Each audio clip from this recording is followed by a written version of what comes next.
Hello everyone, this is the Earful Tower podcast. My name is Oliver G and I am transporting you to the city of Paris as usual every Monday. And this episode, I want to introduce you to a man named Edward Chisholm. He is from England.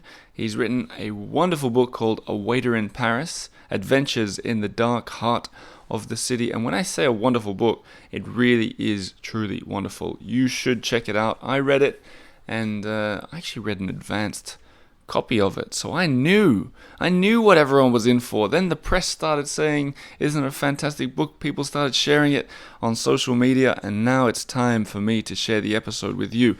I could have sat down over Zoom and done this episode with Edward that way, but no, we waited until he was in Paris and we sat down in the Bofinger restaurant, and we had a good old chat about everything that comes from being a waiter in Paris. So this is something he did. You're going to hear it all. He did it for a couple of years, and he sort of wrote this brilliant, almost like an expose on everything that happens behind the doors. And it's sort of coupled with his own story, a bit of romance in there, moving to Paris and trying to figure it all out. If you like Paris, you'll like this book. Now let's listen to Edward talk about it. First though, as I said, we chose to record it in a busy restaurant. That means you're going to feel like you're in there with us. There's going to be some moments where the waiter comes and talks to us, where people on a nearby table are speaking French. You should be able to pick up some of that. And every now and again, a waiter came past and dumped a bunch of cutlery right behind us. The most outrageous of those we've tried to get rid of. But look, that's what it sounded like in the cafe, and that's the vibe we wanted to provide. So hopefully you feel like you're in there with us. At the end of this episode, I'll talk a little bit about the Australian tour that we're on. But let's give Edward his moment in the Earful Tower spotlight. And I hope you guys enjoy the episode as much as I enjoyed recording it. Let's do it.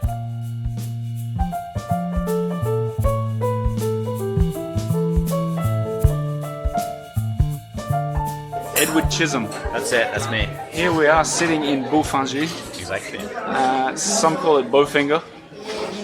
Sounds like a Bond film or something, doesn't it? Ripped off of a Bond film. I think it was you that chose this place. It was, yeah. Before anything, what made you choose this restaurant?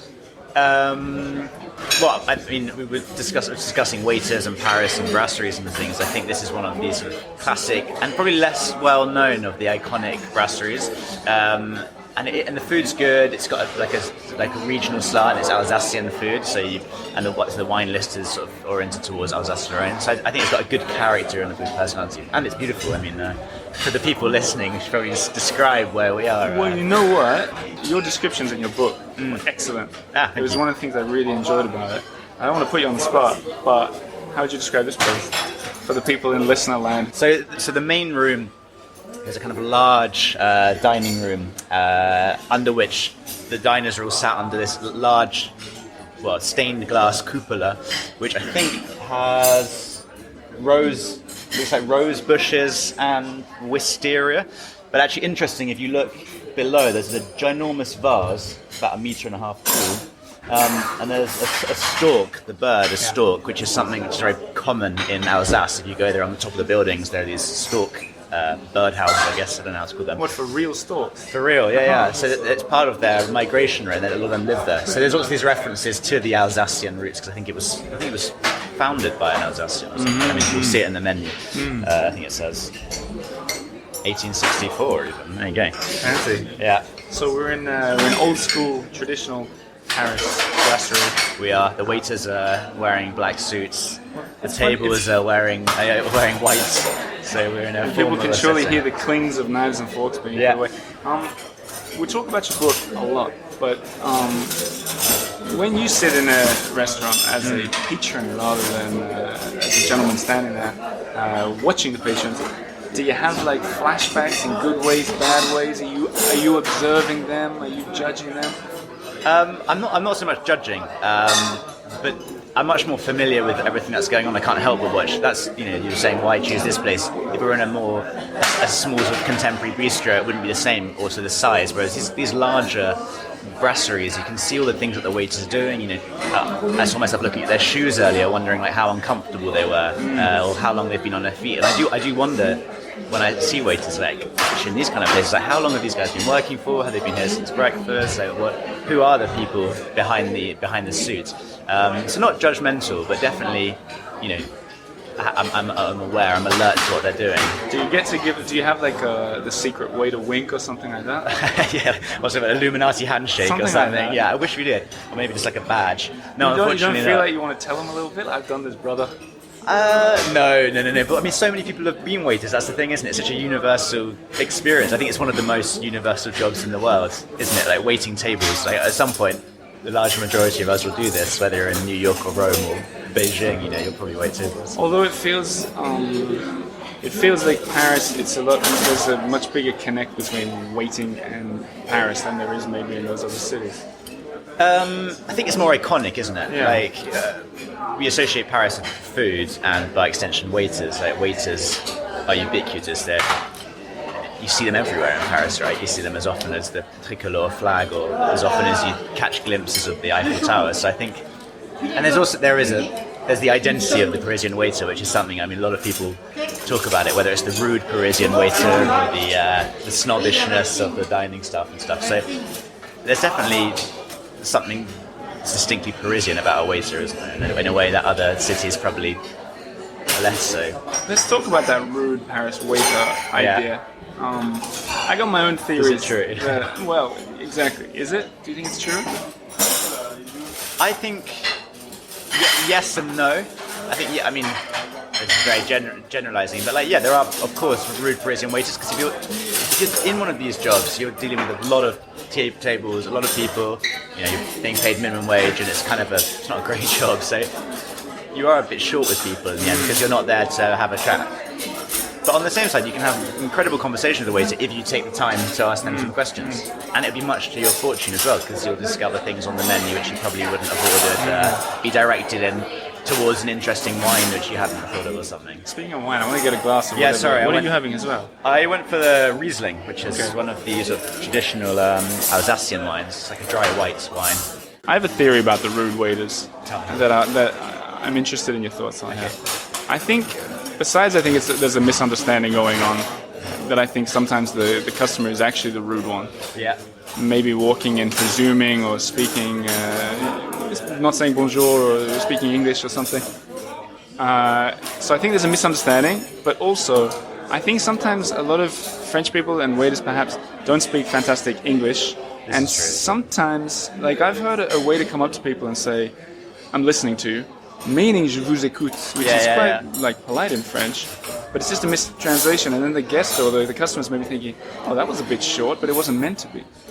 Yeah, so I think the first thing you said is completely true. I think in general, people tend to speak to waiters badly. Strangely, you only really solicit them when you have a problem, when you want to order, when you have a problem, and you might give them a thought at the end of the meal, right? But it's strange, because this is somebody you're entrusting to, bring you your food and create your meal. So surely it wouldn't go amiss to ask them how they were, say hello. That would already change the dynamic, right? And then, the language thing's a problem as well. I mean, your average Parisian waiter, especially the older career waiters, they'll have a kind of cursory mastery of English, which is basically restaurant English, right? So it might come across as a bit rude. And you, as a tourist trying to practice your French on them, it's like, fine, but they've got other things to do than to practice French with you. They've got 100 other people waiting to be served. So there's a certain curtness probably which you didn't expect. If you want to have a conversation with a waiter, don't do it during the middle of a service. Or don't do it in Paris. Or don't do it in Paris, in a little local bistro in a provincial town where they've got 4 tables, then you have a great chat. Have you noticed already that the waiters have been hovering here, probably not wanting to interrupt this recording? They are kind of, aren't they? They're around. They're wondering what's going on. They're probably thinking also, are these guys ever going to order? Should we order some food then to start with, maybe? Yeah, let's do it.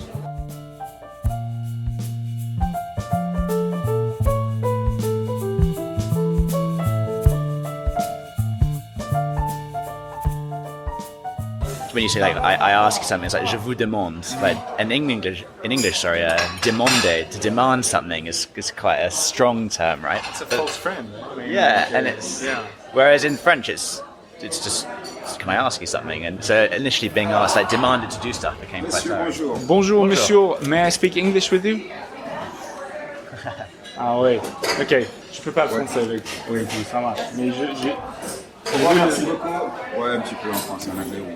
Okay, I saw the half-cooked tuna. Half-cooked tuna, yes. I take that and a glass of Riesling, please. Monsieur, Moi, je prends les moules frites, s'il vous plaît. les moules frites. Pourtant, vous parlez bien en français. Oui, mais ça va. Hein. Et vous, ça va aujourd'hui? Beaucoup à faire aujourd'hui? Non, c'est calme ce midi. Hein. C'est très calme, très light. Et vous êtes là depuis quelle heure? Je suis là depuis midi. Fini, ok. Jusqu'à 15h. Ah, ça va.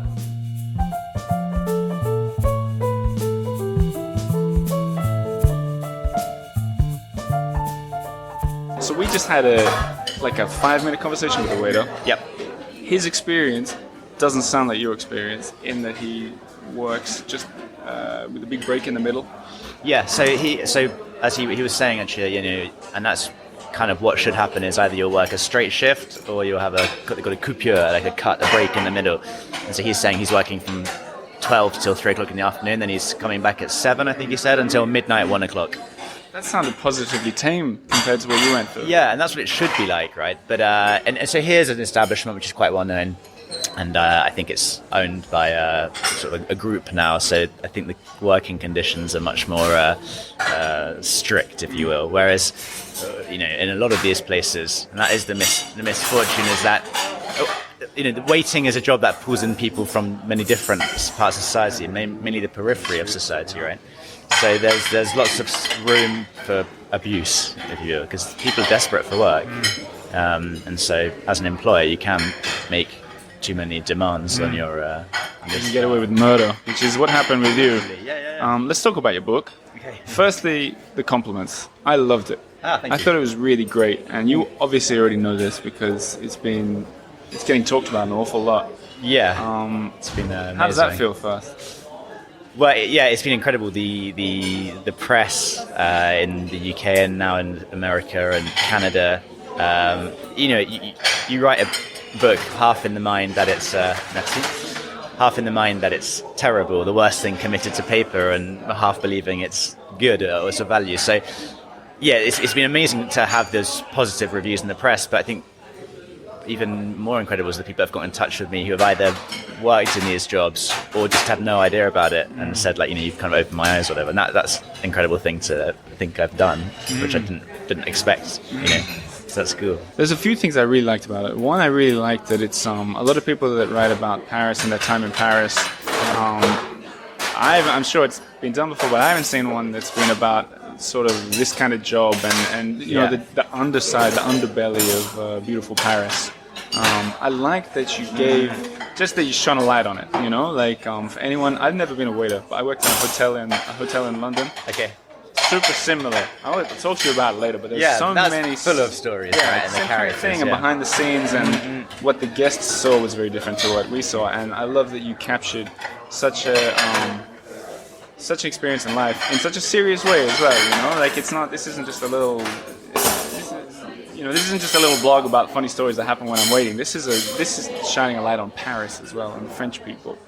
Yeah, I mean, so when I set out to write the book, like you, I found that a lot of things that are written about Paris are very superficial, quite banal. It's somebody who's probably stuck to the arrondissement and the posh arrondissement, and they've gone on holiday and they've seen the facade of France, or the France or Paris they want to see, and they've continued to propagate that myth by telling the story as such.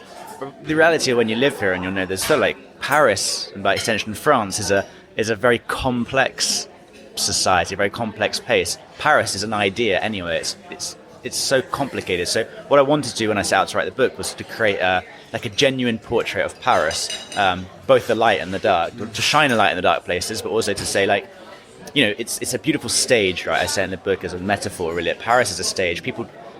Tourists, when they come, they tend to dress up a little bit when they're in Paris. There's a sense you're on show, right? And as with your hotel experience, front of house, the stage, is one thing. Backstage is a whole different thing.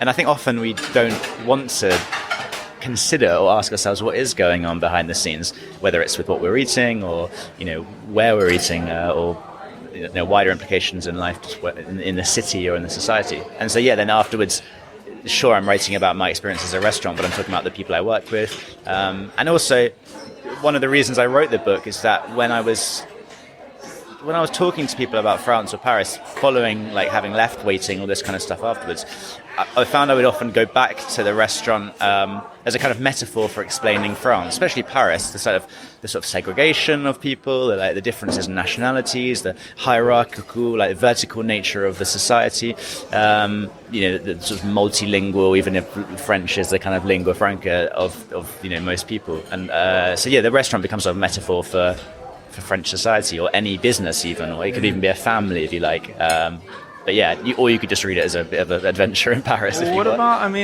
I don't think this, I'm sure a lot of the people who listen to this podcast don't think this, but there are people who don't want to know about that. People who come here and dress up, as you say, and go to nice restaurants, they didn't give a hoot what's behind, going on behind closed doors. Did you have trepidation writing that, in that maybe people didn't want to know about it? I think we all of us to a certain extent don't want to, I said about this sort of idea that this is a bit of there's a bit of theatre. It's very theatrical going out, right? When you go out to dinner, you sort of, even as a child, you learn that there are slightly different rules in a restaurant. You're told to be quiet, to sit up straight, to use knives and forks in a certain order, to use the soup spoon in a special way, blah blah blah blah blah. And so you're all kind of acting a little bit, right? And I don't think we want to know, especially in today's society, we've moved so far away from food, in the sense of like where it comes from, how it's made, etc., that we don't want to ask the questions. When you go shopping in the supermarket, you're going to look at maybe if it's organic or not, or if it's free range, this kind of stuff. Whereas in a restaurant, you don't ask this question, which is odd, right? I think there is a movement, right, towards a sort of slow food and eating locally and seasonally and stuff. But it's quite small compared to your just average big restaurants just churning out.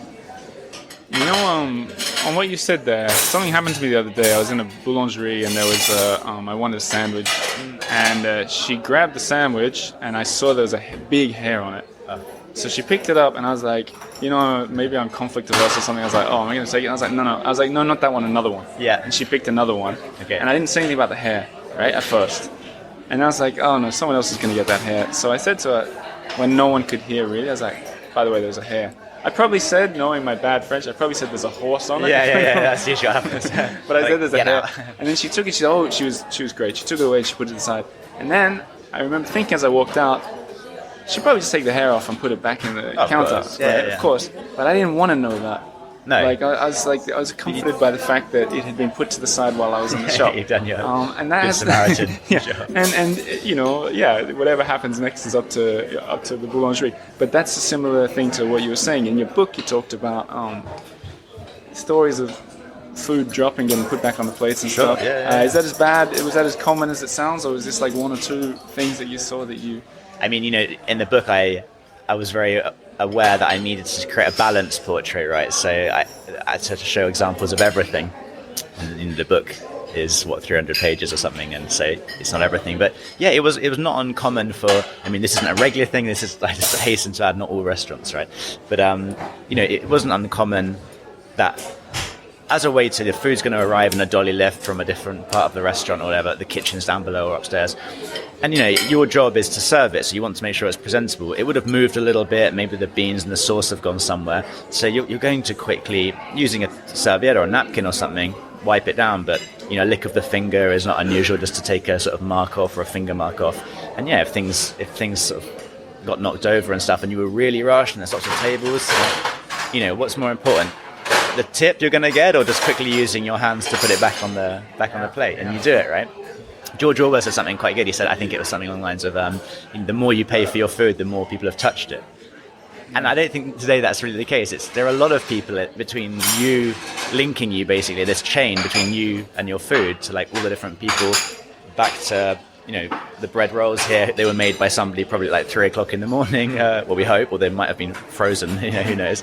And so, yeah, you're as a diner, you are part of it, right? And as you said, is it something we want to accept, think about? Maybe not, but we should. You talked about tips just now. This is probably a question you've been asked a lot, and a question you thought about a lot when you were working as a waiter. In fact, this is a big part of the book, when you figured out how to get tips and the sort of cunning ways of tricking the system. Maybe, I don't want to say tricking customers, but convincing customers that a tip was important. Yeah, they're willing contributors, right? Right? So this is a big part. A lot of I know a lot of tourists that come to Paris don't know what to do with tipping. Yes. I want you to answer this not as a waiter, right? Like, What is the because if appropriate you're a thing to waiter, you're going to say... Leave as much as possible. Yeah, exactly. What do you think, though? Let's take this place today. So, my personal opinion is it is based on like service, right? And if it's been a complete disaster, you're not gonna, and the person's rude and whatever, like they know you're not gonna leave anything or whatever. But at the same time, you're dealing with people who are paid the minimum wage, which is the legal minimum, or someone has defined the legal minimum necessary to live or to survive in that city. And I think most people aspire to more than simple survival. So, a tip. There's no percentage. I know in America it's sort of 20%, etc. But I think you should just leave. It's a gesture of, your gratitude for the work they've been putting in, because you don't see what's going on behind the scenes, right? And your food hasn't arrived miraculously on your table. It's thanks to the waiter haranguing the staff and the chef, stealing plates from elsewhere and stuff from other orders to get your food there. So I think, anyway, that's a long answer. Sorry, but you should leave a tip that feels not excessive unless you're a lottery winner, but something that just says it as a gesture. But do you think the tip should be different in a nice restaurant like this and a super nice restaurant like the best ones in Paris and just a regular restaurant? Because the waiter's probably getting paid the same. Yeah, it's a good question. So you should, because you pay more or you're in a fancier place? I don't think so, because as you say, the person is doing the same job and probably being paid. I mean, maybe in these like Michelin restaurants they're paid a bit more because it's I think then you go into a whole different level of service. It's people with a lot of experience who have done these prestigious like hotel schools or école hôtellerie. And so, yeah, maybe not there, but I think in general you should leave a tip everywhere, really. I mean, for me, it's just common sense. And always, if I don't have any money on me, I feel quite bad. And now, right, so less people carry cash on them, though. And I'm assuming that means less tips for waiters. But I mean, like this, when we get the bill here, it's going to be a card payment. Typically, you just add on a number. Yeah, so you can do that, I guess. But some people just forget because the waiter will often just type in the amount and give it to you. So you have to insist. You have to insist. Because I get a lot of emails from people saying, "Do I tip in Paris and how much?" And I don't have a blanket answer that covers everything. Yeah, there's no. I mean, tip what you feel is irrelevant, but know that it makes a huge difference to the person that's receiving it. Well, because in your book, when you talked about when you started, like tips were crucial. Yeah. In your case, and I'm sure in a lot of other people's cases, they're not earning any. You weren't earning anything at the beginning. No. And getting a tip made a big difference of whether essentially you ate. Yeah, no, it was between that. I mean, so your wage, your salary is going on your rent and general living or whatever, and so tips are what you're going to be. Yeah, you're living off. It's what you're going to spend money on to eat, to if you've got some time off occasionally, maybe to go out, right? So yeah, it makes a huge difference. And waiters can make not a fortune, but quite good money from tips. You could make like 100, 200 euros a day if you're turning a lot of tables and doing well. And so that's a lot of money. But remember, you're on your feet for like 10 hours being yelled at by people, so it's not, would you accept it? In your book, something I never really considered, and I guess that's probably what a lot of people write to you to say, is the fact that the hours seemed like absurd. Yeah. So much so, I don't want to give away anything in the book, but you were finding places to go for a quick sleep. Yeah, in winter, sleep in the toilets of a posh hotel, for example. Yeah. Obviously, you don't want to say what hotel that is, but can you tell me and we'll bleep it out?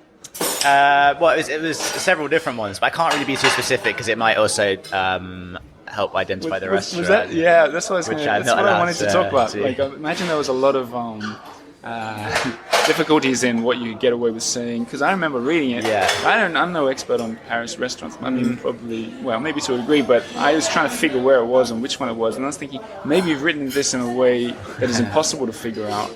Yeah, I've disguised the restaurant. Yeah. I mean, it has since closed down, fortunately, so there's no chance of actually going and eating there. Was there, like, when you were talking to the editors or whatever, where they're like, we got to be really careful around here, we don't want to get in trouble? Yeah. So I was quite surprised. Well, not surprised, but they had to do like a legal reading of the book just to make sure no one can be sued, And so characters have been changed, names have been changed. Yeah. So it could be anywhere. Could all be made up. Yeah. That's it. The ambiguity is the sort of security, but also that's necessary because we're talking about the waiter. We see them around us now, right? They're all in uniform. They're all dressed the same. They are uniform. They are one, right? They are faceless. So that in essence, the restaurant doesn't matter. It is a restaurant in a kind of the idea of a restaurant, and the waiters, yes, they're specific characters, but it's the idea of these people. They become symbols for what a restaurant and a waiter is.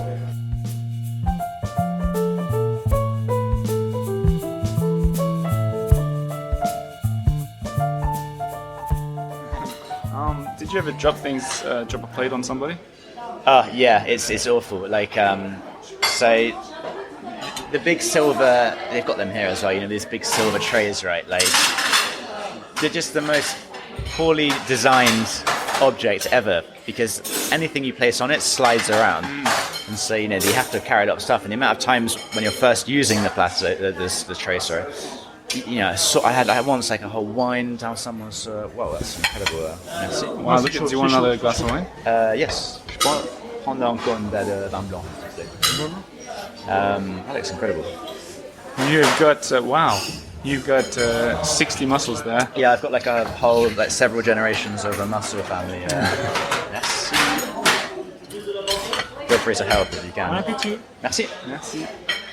And you've gone for the half-cooked tuna, mi-cuit, on a bed of, what is it? It's a bed. That's quite a pretentious way, isn't it? On a kind of. How would you promote this to me if you were the waiter? If you were speaking English? I'd say it was slow half-cooked fillet of tuna, or maybe seared tuna on a bed of. What's it? Sort of tomato carpaccio with some onions. See, I'll by your description. Yeah, it looks quite nice. But the truth is, like you talk about in the book, like, and it should be obvious to us all, but often you're just recommending the things that you need to get rid of as well. Maybe not often, but I mean that's a big part of it, isn't it? So this is the problem. I think like people need to be a bit more savvy about where they're eating, right, or what they're eating, and ask questions, because in a lot of these places, they are kind of pulling the wool over your eyes, right? And so a lot of your listeners are probably tourists, and they're going to come to Paris, and they're going to go and eat in quite touristy places, where it's sort of, people will say, oh, you're paying for the view kind of thing, and, you know, please, dear listeners, please, dear listeners, don't use this approach. Like, venture a bit off the beaten track. You'll find much better culinary delights in Paris that are wonderful things to eat, because a lot of these places are serving food which more and more so it's not even being cooked in the restaurant. It's coming in like partly ready made. You were talking about boulangerie earlier. Now they have, I saw a place earlier that said pain cuit sur place. It's like the bread is baked in the establishment. It's not made there, so it's like they have to be a bit more honest. So yeah, there's a lack of honesty about business. I think when you are in Paris and you're sort of wondering where to eat, there are things you should look out for. I mean, it seems obvious perhaps, but if there's a massive menu with millions of things on, it's a bad sign. No kitchen can cook all this stuff, right, unless part of it's coming in. So if you've got a small menu, handwritten, something that changes every day, like these are great signs, aren't they? And now they have the fait maison sign as well outside restaurants, which is a little sign which basically says it's been homemade. For those who don't speak French, F-A-I-T, fait à maison. Fait maison, yeah, which means made in house, and that's something to look out for. And obviously, if you can see inside the kitchen, that's another good thing, because nothing to hide. Well, that was a big part of your book as well. The idea of things. You kind of had a lot. You had a lot of religious imagery going on with the hell and. Yes. You noticed. Yeah, something together. It's a purgatory. Are you a religious person? No, not at all. It was more like allusions to sort of classical literature, I guess, like Dante. So we're talking about like hell or inferno and purgatory, and there is a sense. Especially the physical layout of a restaurant, right? Like we're here now on the ground floor, but the restaurants are below us, right? And not the restaurants, the kitchen is below us. We're sitting next to where they're throwing knife and forks, I've noticed. Yeah. I'm sure someone noticed at home. This sort of station, cutlery station. At least, we are actually in a restaurant. This isn't sound effects. But you talked about this idea of the way you wrote it, made behind the scenes. Firstly fascinating, but also like, oh, whoa, there's a lot going on there that I hadn't thought about. I think it's a lot less glamorous than we imagine. It didn't sound glamorous at all. No, not in my book. I mean, I think that there's a tendency. That's why I wanted to write about waiters as well, because a lot of. I mean, don't buy my book if you're looking to read about French cuisine, because there's a distinct lack of eating as a waiter. But yeah, the reality of Parisian kitchen is, there's a racial division as well. when I was in the restaurant. So the waiting staff would be predominantly like Caucasian, European, white. But as you go down into the kitchens, right, it distinctly changes. So where I was working, there wasn't one white person in the kitchen. It was all African or French African people, right? And so you can't help but notice that, because you're like, upstairs is just like posh, rich, white people or whatever, and downstairs is the complete opposite. So that, again, is something I wanted to talk about, because we're probably not thinking about it. Like, who are the people cooking my food, and what are their conditions they're working in, or why is it that these people work in this job? And obviously it's a delicate subject, but the book is, it's quietly political. It's a social political commentary as well about Paris and about food and about the way our relationship to eating, I guess.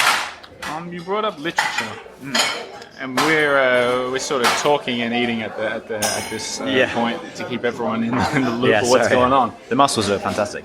This is the chili's delicious. Another thing I thought of before we get into literature, I did an interview with the head chef of a restaurant at Le Maurice, the hotel. Okay, wow. Very different to what we've just been talking about. Pristine, huge, beautiful. And you can see into the kitchen. It's a big open kitchen, isn't it? I know that's the... No, you can't see into it. We had to, although maybe I went a weird way around it. You know where you can see into it is they have the chef's table, which like celebrities use, and they've got like one of those... like a tinted window that opens, and then you can see right into the kitchen, which is maybe why it's so beautiful. Yeah, then this is a different level of dining. I think at that level, things aren't falling on the floor, and the people aren't sort of underpaid and underfed slaves. This is the high end. But that's a minority. Right? Do you feel like, do you feel like you could be a waiter again, or you like never? No way. No. I mean, who knows? If I fall on hard times again, it's possible. Like. That's why it's fascinating. Like, look at the waiters around us. We've got like young people, we've got older people, middle-aged people, all different walks of life. Some people, the young ladies, maybe she's studying. The older guy has been here for a while. Where do these people come from, and why are they waiting? And I spoke about like the religious sort of connotations in my book, but I talk a lot about. In English we call it waiting, right? Waiting tables, but the double sense of the double meaning of the word waiting is relevant to waiters in the sense, because often it's a job you do whilst you're waiting for something else, and often, unfortunately, a lot of people are still waiting for something else 10-15 years down the line. How many people these days want to be a waiter? And that's what our waiter was just telling us at the beginning. They said, I think in France at the moment there's a shortage of like 200,000 waiting posts. They just can't hire people. No one wants to be a waiter. And he was saying they despite offering decent salary, they can't find people to wait tables. Yeah, interesting. And so, what will happen? Is that because it's such a terrible job? What is a world without waiters? I like that bit in the book about there was a kind of hopelessness in it when you talked about people waiting, and what are they waiting for? Waiting for something that's never going to happen. The guy that was trying to be an actor and so on. It's also another. You said before you don't think people who are interested in food should buy the book. Don't be ridiculous. Those guys should buy the book, of course. But if you're interested in food, if you're interested in restaurant in Paris, this is part of. If you're interested in a good read, may I say, I tell you something. Firstly, the amount of books I get sent about Paris as a podcaster. I imagine it must be huge. I'm very tell you, it's rare that I finish books these days, and that kind of sucks because I really like reading. But your book really captivated me. I really enjoyed it. I hope I was clear in my compliments for it. I really liked the book. That's right. I love the book. Are you planning to write more? I am. Yeah. Well, that's interesting. You do other writing as. Yeah. So since then, I was always wanted to be a writer, but like many people, it's a thing you hope to do and probably never achieve. You wait to do it. You wait to do it, exactly. And so. While I was waiting tables, I was trying to get stuff published, articles and stuff. Since then, I've published articles in lots of newspapers internationally, and I've got the books written and currently adapting it for a film. That was going to be one of my questions. Yeah. Who's going to play you? This is the sort of surreal conversation I had with the producer as well. It's one thing writing a book about yourself. It just feels like a whole different ego trip to then write a film about yourself. But I don't know. Well, they're like, who do you want? It all depends, really. I mean, I have no idea. The other thing that's weird is they'll say. put someone who's older than you, like, because that always happens in the movies. They'll have like a 50-year-old playing a 30-year-old or something like that. I mean, I guess I was, 22? That's very young. So it'd be somebody in their 20s. But that's what the book's about as well. It's about trying to work out what to do with yourself. I mean, existentialism in France and Paris, right, are very strongly linked. We think of like, Camus and Sartre and all these left-bank thinkers, especially in like the 1950s. And actually Sartre wrote about the waiter. He has an essay about like the waiter and how the waiter's just pretending to be a waiter and he's not actually a waiter, which is another route. But yeah, that existential question of like, what is the point in my life? What am I doing? Where am I going? Like, where does it end? I think tends to really preoccupy us, especially in our 20s. As you sort of finish education, formal education, you're kind of, the illusions are quickly shattered, right? As to the real world is quite a brutal place. And so the book is about that, as well, like working out what you want to do with your life. It's kind of funny the way that you did it is that while you were working out what you want to do, you were gaining the material for what you want to do. Like, I'm sure deep down you're aware of it happening. You know, like, as a storyteller, you know when what you're doing is a good story. At least I hope so. Like, you were doing this and I'm sure you were telling people, you wouldn't believe what happened today kind of thing. Well, to be fair, when I was in the job, I just sort of disappeared into it. Like, I sort of cut off all ties with any of the outside world, mainly because I wanted to like, just immerse myself, learn French. Yeah. Then sort of had this weird, strange obsession with Swallowed trying to become, Paris. exactly, to become a waiter.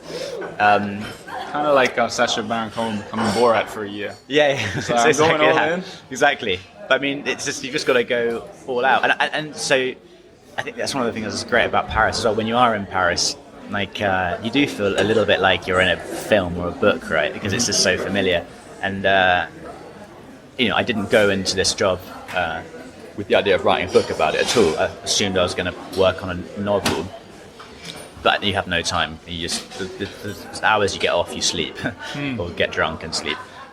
So like it was only afterwards when I was sort of trying to corral the material into maybe a fiction book. I just thought like, this is clearly stronger than fiction as it is. It almost reads like fiction to hear the stories of these people.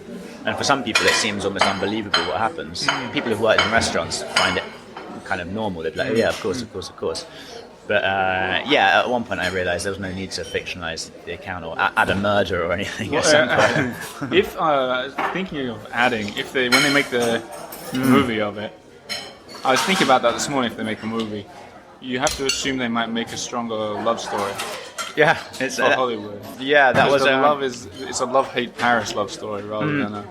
There's a little bit of a love interest at one point, but it's not the thrust of the book.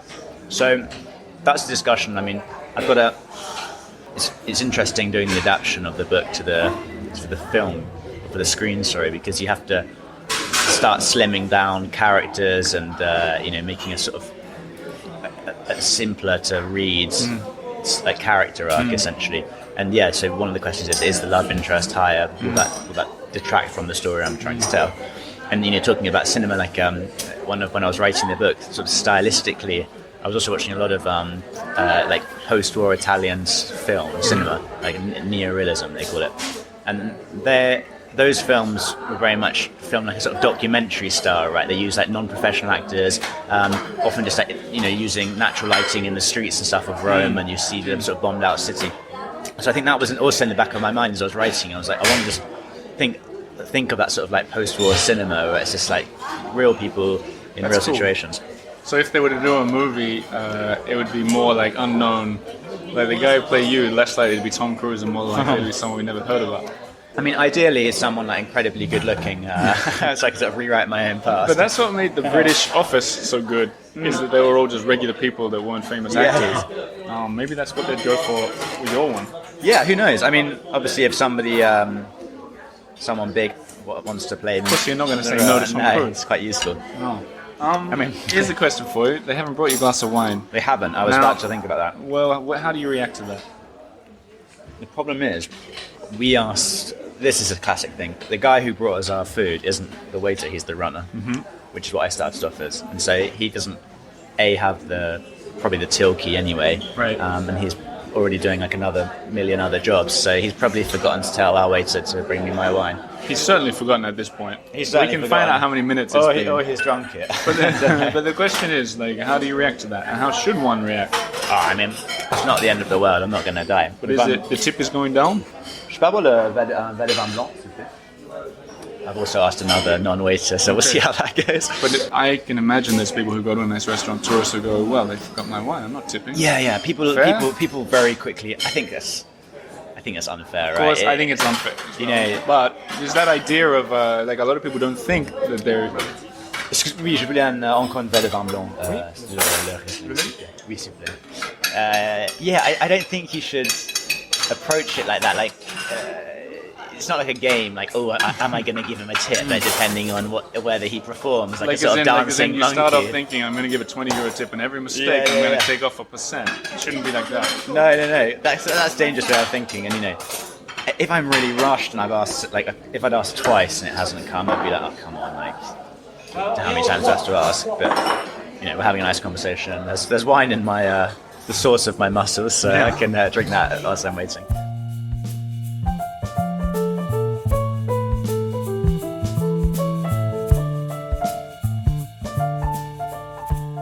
You did a really good job of painting Paris, I thought. I think that's something a lot of people slip up on when they're writing books about the city, because it's been done so many times. I think about this often with books. People have been writing books about Paris. People have been writing about Paris since Julius Caesar came here. Oh, yeah. And kept a diary. Yeah. The first travel blog of crazy, Paris. yeah. Right, so how did you, what's your process? Was this in mind when you're doing it? You're like, I can't say the Eiffel Tower looks like this. Right, yeah, this is it. Like, so this is something I had to. It's a good question actually, because Paris is just full of cliches. Like, it is a city of cliches. Whether it's the waiters smoking outside, or the beautiful women in red skirts or whatever, and berries and that kind of nonsense. So like, you have to be really careful. Merci. So my wine has arrived now. The tip's back up. Yeah, cheers. I'm kidding. Yes, too. Yeah, you have to be incredibly careful. Well, anyone can write one of these books, right, about Paris, using all those boring, tired cliches. But the risk is those cliches. People also love the cliches. They want that, right? Yeah. But I'm trying to invert that. Like, I play up to the cliches in the sense that I too am a lover of Paris. I was enamored. I was under the spell of Paris from the moment I arrived. Like, I love the city for all its complexities, but I'm not content just to talk about eating macarons and how fresh my baguette was in the morning. That's not a euphemism. And so I wanted to create like a more nuanced picture. I wanted to talk about the peripheral areas of Paris where I live, and the rougher areas of Paris, and the Paris of the early morning, and the street sweepers, and the people sleeping on the streets, and you can rent a fabulous Airbnb, but the reality is, if you live here, you're probably going to live in a small chambre de bon or a flat share. How do you call it? A flat share. In another area, and that's the real Paris. That's what you want to know about, right? I think it'd be nice. I hope to think for people to visit Paris. My book would make a good companion to their trip, because you're not going to see that Paris. It's impossible to see that Paris unless you stay, or you go looking for it. And even if you go looking for it, you're always going to rest on the surface. That's interesting, because it reminds me of, have you heard there's a syndrome, the Paris syndrome? Yes. I think it's Japan. Yeah. Where people come here, it's so different to what they expected. I've always had a problem with this. I want to do an episode one day about it, but apparently people faint. They get off the bus and they're like, oh my gosh, there is a rat eating another rat. So next to... Apparently so, yeah. They have a dedicated staff member at the Japanese embassy. There's like 2 or 3 cases a year. This is who I must interview. But, I agree. People, I think it's important that people know that there's more to Paris than the macarons and the stiff baguettes or whatever you said. But some people are frightened almost of this, the reality of Paris, and then don't care to see it. Maybe here for 3 days. No, you're not going to, and that's fine until you get your bag ripped off you in the metro, or pickpocketed or something, or step in dog poo or whatever. That's I wonder if that makes people who do get pickpocketed or whatever, I wonder if it makes it all the more of an experience, like a horrible experience for them, because they're in this wonderland in their mind. You know, like if you get pickpocketed in your hometown versus Paris, maybe it's worse in Paris. The illusion is shattered. Yeah, well, you're right, and also you spoke about like how the Romans already wrote about Paris as a sort of beautiful place, and I think that's the same we see with this Japan, the Paris syndrome in Japan. It's this Paris is this idea, right? It's everybody knows Paris. Everyone kind of feels that they have their own Paris, even if you haven't been. You have an image of it, right? And then you have expectations, like going to a restaurant, right? You have an image of going to a restaurant, expectations to go to a restaurant. And yeah, you can sit in the dining room or on a terrace or whatever and pretend it's just like that. Or you can be like, well, this is the tip of the iceberg, right? We're in the dining room, but there's a whole back office, there's staff, there's kitchens and all that kind of stuff. And so, yeah, do you want to know that? Do you not? I think most of us do, fundamentally. I mean, that said, people go around the Louvre in about 5 minutes and see, 400 paintings and leave. I don't know what you remember from that experience or why you do it, but just to say you've been to the Louvre. So maybe, I guess you'll know better because of your listeners, but is tourism or travel changing or the way we experience cities? No. And there's the Olympics in Paris in a few years now. Absolutely. Everything's going to be on the show again, although it kind of perpetually is. Yeah. Let's finish on this. Can you give some advice to the listeners at home for what they should consider doing next time they're in a Paris restaurant that they're probably not doing? Okay. So the first thing is obviously greet your waiter. They're not just there to serve you, it's a human. Ask them how they are, smile, exchange a few pleasantries because it's going to transform your meal. Quite a radical thing which somebody did to me once, which I have to admit I haven't done it, but it really stuck with me, is I got tipped by somebody before the meal. And it's just, I then dedicated my whole service to that table because I knew that they'd made an effort. So if you really want good service, tip your waiter before. And if you're in a bar, for example, if you go to the Ritz bar or something and you want to get some cocktails because tip the barman beforehand, you're going to get much better service than everybody. I've always thought it's quite bold. You're going to be like, yeah, it's a bit like I think I'm Humphrey Bogart, but I've always wanted to try it. I've always wanted to grease someone as well. Flip them 20 or 50. I've always wanted to do it in admin. At town hall because I think that would be the ultimate one. But the idea of giving the bartender a tip up front of being like, look, I'm not going to be drinking this all night. If you ever see me, just keep them coming. Yeah. You'll never have to go again. Maybe that's something for you and I to do next time we meet in Paris. We can put these to the test. We should try it, yeah. Does it work? Who gets better service? We'll go in separately and see what happens. Okay, and then in terms of the actual dining experience, anything, any tips? Again, speak to your waiter. Find out what's good on the menu, what's fresh. Same with the wine list. Don't be afraid of the wine list or just choose a wine. They are quite overwhelming, French wine lists, right? Unless you're very familiar with French wines or wines in general. So ask your waiter, ask the sommelier. Say, I'm having the moule frites. What would you recommend having? And these small things will transform your meal. And then, of course, the last thing is tip your waiter, right? I feel a bit of pressure when the bill comes now that we've talked about this. I don't judge you. But we will get it done. Edward Chisholm, a waiter in Paris. Thank you for being on the show. Thank you for having me. Also, thank you for writing the book. You're welcome. It's really nice. I said that to you when we first started chatting. It's really nice. It's just a nice thing to have shared an experience that you haven't taken the time to do it. And I think people will enjoy it as much as I have. So thank you very much. Thank you.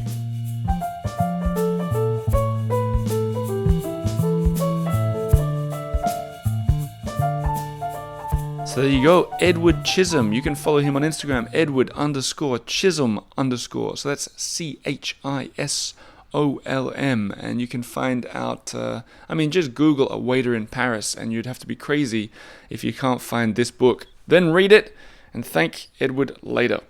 Now, I said I'd talk a little bit about the tour, and I'm going to keep it quick because I need to check out of a hotel room in Merimbula in New South Wales, which will mean very little to very many of you and very much to very few of you, I think. We're heading to Melbourne after doing some great shows in Brisbane, Sydney and Newcastle and Hobart as well.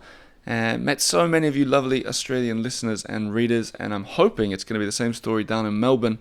A quick note, the 28th of October, which is a Friday night at 7 p.m., we're doing an event in a private residence of a listener in a suburb. I think it's pronounced Ripponlea? I never even seen it before, but that's the word, and I'll have learned how to pronounce it by the time we're there. Thing is, I'm not going to publish her address publicly. If you want to get a spot, you're going to have to contact me, and I'll be posting a bit about that on social media. But apparently we have capacity for 50, and it's almost full. Then we'll be doing a show at the Geelong Festival Français at 3 p.m. on the 29th of October. Tickets are free for that one, but apparently it's going to be a big event, lots of French culture there. I'll be speaking at 3 p.m. At both of these events, I'll have books on sale. That's enough about the tour. There's loads more stories. We've been here almost a month now, but this isn't the time or the place to share it. That time and that place will come. So, for anyone who's not in Australia, especially not in Melbourne, and wondering what's coming up on the show, I've got another author next week. I'll give you a clue. She lives in Sydney. She wrote a memoir about life in Paris that was one of the first of its kind about 20 years ago. It went the equivalent of crazy viral then. And I'll give you a clue. I'll give you another clue. This woman, she's not French, but she almost is. She'll be on the podcast next week. Otherwise, that's enough from me. If you enjoy this show and you want a little bit more, I'll give you a couple tips. We've been listening to podcasts while we've been on this road trip, and I'm bamboozled. I'm gobsmacked at how often they don't say that they've got social media or a website, and then when I look them up, they don't have them. So I want to make the point that if you search the Earful Tower on Facebook or Instagram or YouTube, you're going to be faced with a community of tens of thousands of people who are like-minded Francophiles. Join them. It's free to follow. Otherwise, if you want to go a step further, patreon.com/the Earful Tower is where you can become a member, help these wheels keep on turning, as I think the great Tina Turner once said. Is that what she said? And then the other thing, the earfultower.com is the website where you'll be able to find pictures. So if you're trying to imagine Bofinger restaurant where we just recorded this podcast, you don't have to imagine it because Augusta came along and took some lovely photos. Same with pictures of me and Edward and so on and so on. All these pictures, all these blog posts on the earfultower.com. I made the site. I want you to visit it. That'll do for me for now. I look forward to sharing next week's episode with you. And if you're in Melbourne, hopefully see you very soon. Thank you very much and au revoir.